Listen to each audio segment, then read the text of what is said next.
Hi, I am Camille on William Street, and we are back for the final day in our week-long event that we've been doing, teaching kids how to quilt. So if you're just joining in, definitely go back and check out the previous videos. On Monday, we talked about color theory and picking out your fabrics. Tuesday, we showed you how to cut out your fabrics and the block sizes that you would need. Wednesday, we sewed them together. Thursday, we cut them apart again. And today, we're going to sew them all back together to have a finished quilt top.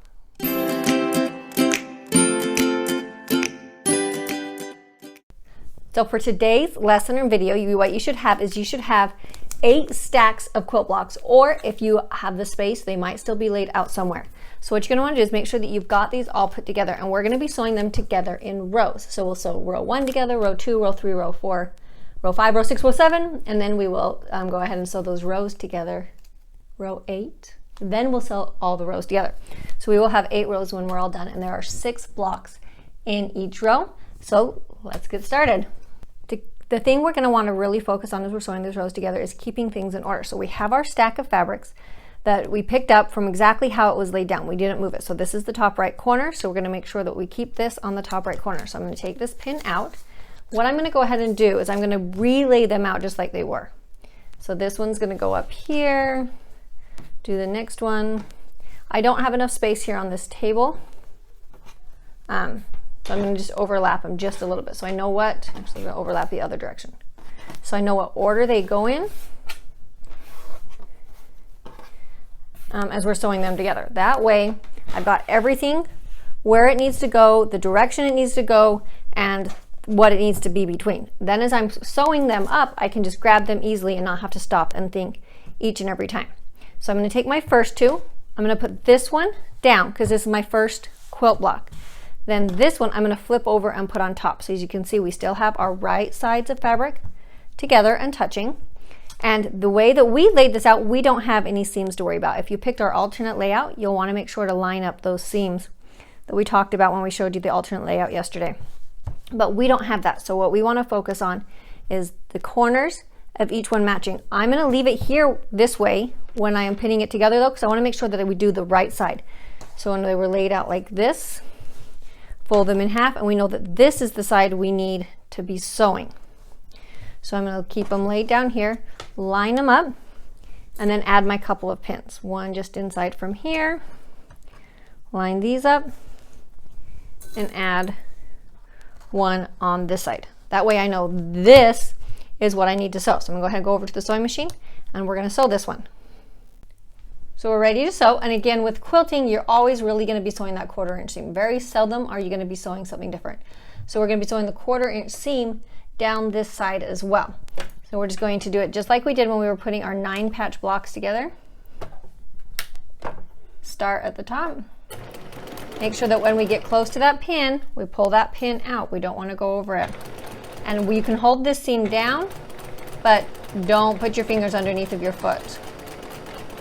So all the way to the end.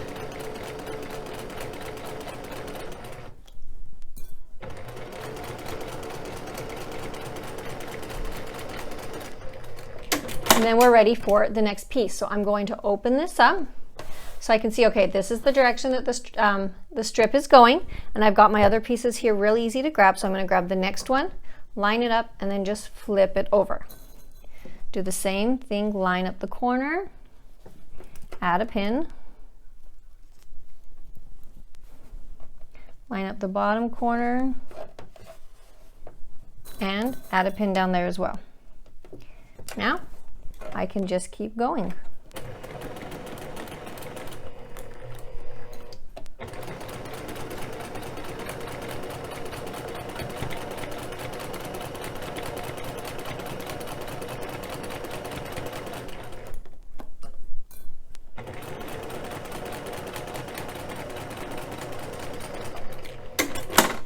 Then you're just going to repeat that till you have all 6 blocks sewn together.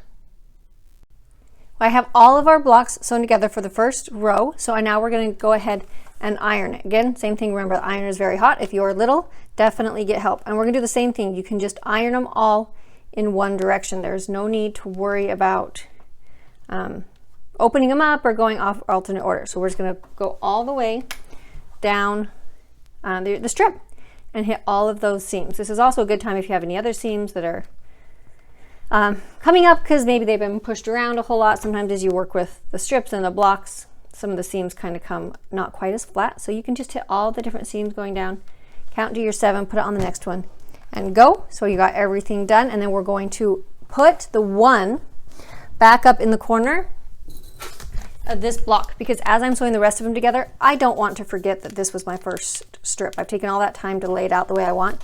So let's remember what order they go in. And then this also tells me this is the top right corner of the block. So put that back on when you're done ironing it. Now I've got my second stack, so I'm just going to do the exact same thing. Lay them out to the side of my sewing machine, put them in the order they need to go, sew them all together with the 1/4 inch seam, and iron them. Put my 2 back on the corner, and set them off to the side, and repeat that for all 8 rows. Now all of our rows are sewed together, so we have our 8 rows, and we've gone ahead and just stacked them up back here so that we're ready to grab each one as we go. And I've got 1 and 2 to start with. I'm going to leave the 1 tag in the top right corner. That's going to always tell me which one is my top right corner, so that I don't accidentally sew things on the wrong side.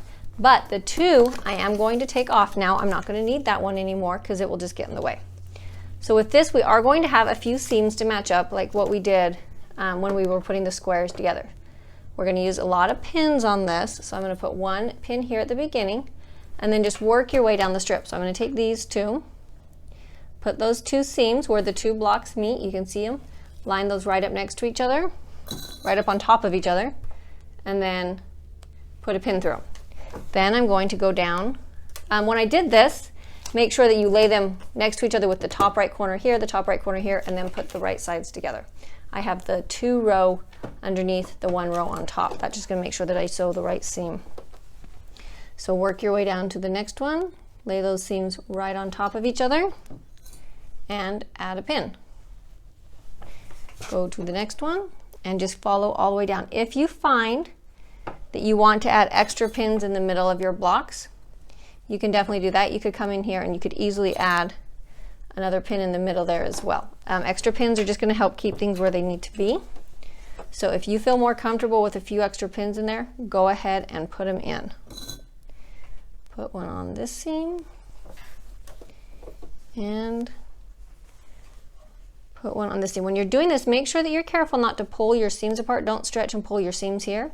You'll stretch your fabric and it will be all weird shaped when you're done. So make sure that you're just laying them on top of one another and not stretching and pulling too much. I'm going to put one at the end. Now we have this one really long seam that we're going to sew. Again, that same 1/4 inch seam that we've been doing on everything else. Now for this one, I'm going to do something a little bit different than I've done on the rest of them. I actually am going to go ahead and add a little back stitch. And all that means is I'm going to push my back stitch button and take 3 stitches forward, 3 stitches back, and then start sewing the seam again. And the reason I'm going to do that is because this is the outside seam. There's no borders or anything else going over this seam, and that's just going to help keep it in place while until you get it quilted. And I'm going to show you one more thing we're going to do at the very end as well to help keep all your seams in place so they don't come apart on you while you are waiting to get it quilted. So let's go ahead and just put your 1/4 inch seam all the way down. So just take your time, keep it nice and lined up.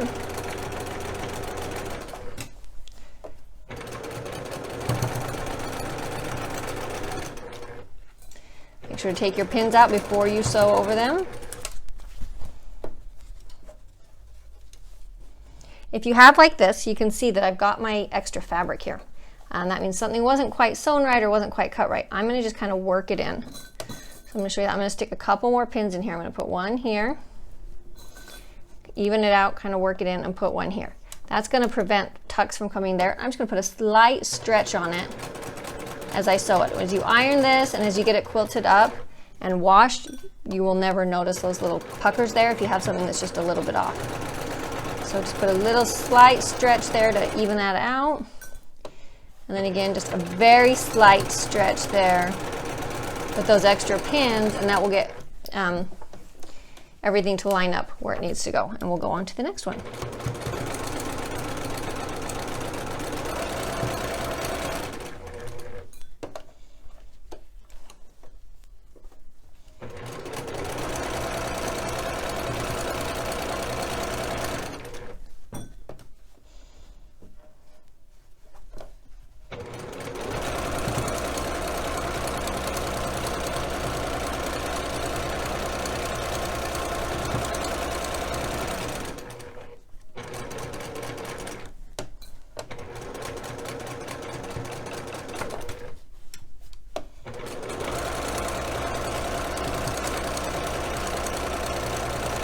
We are almost done. I have one block left to go.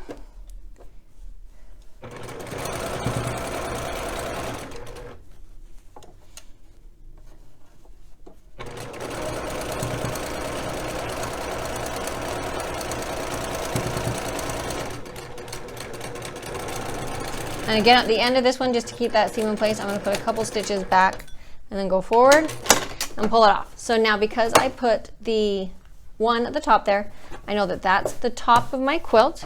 And you don't need to worry about ironing this yet. We're definitely going to iron those seams, but we're going to go ahead and just keep sewing, sew them all together, and then we'll iron them all at the end. So let's grab number 3. And I'm going to turn the one with the 2 pieces together upside down, put my 3 on my sewing machine, and just start again putting those 2 corners together, and then start matching up all of those individual blocks and putting those seams right on top of each other, pin them, and sew it on. After I get number 3 done, you guessed it, I'm just going to go ahead and add number 4, 5, 6, 7, and through 8, and then we're going to take it to the ironing board and get it all ironed flat. And now you are all done with your finished quilt top, and it is ready to be quilted. One more thing that I am going to go ahead and suggest is if you go ahead and just sew a 1/4 inch seam all the way around the outside of your quilt. That's going to hold all these seams that we cut apart together so they don't come unsewn while you are waiting to quilt it. So that's just right along the edge, just a 1/4 inch seam all the way around the whole edge of your quilt. And that's just going to help keep everything together. So what we're going to do is go ahead and finish up your quilt tops, and tomorrow we do have one last bonus video, and it's going to give you some ideas on how to actually finish your quilt, because what good is a quilt top if you can't actually use it? So we want to make sure that you guys have the resources you need to finish these up. So come back tomorrow for our final video, and we'll see you then. Bye.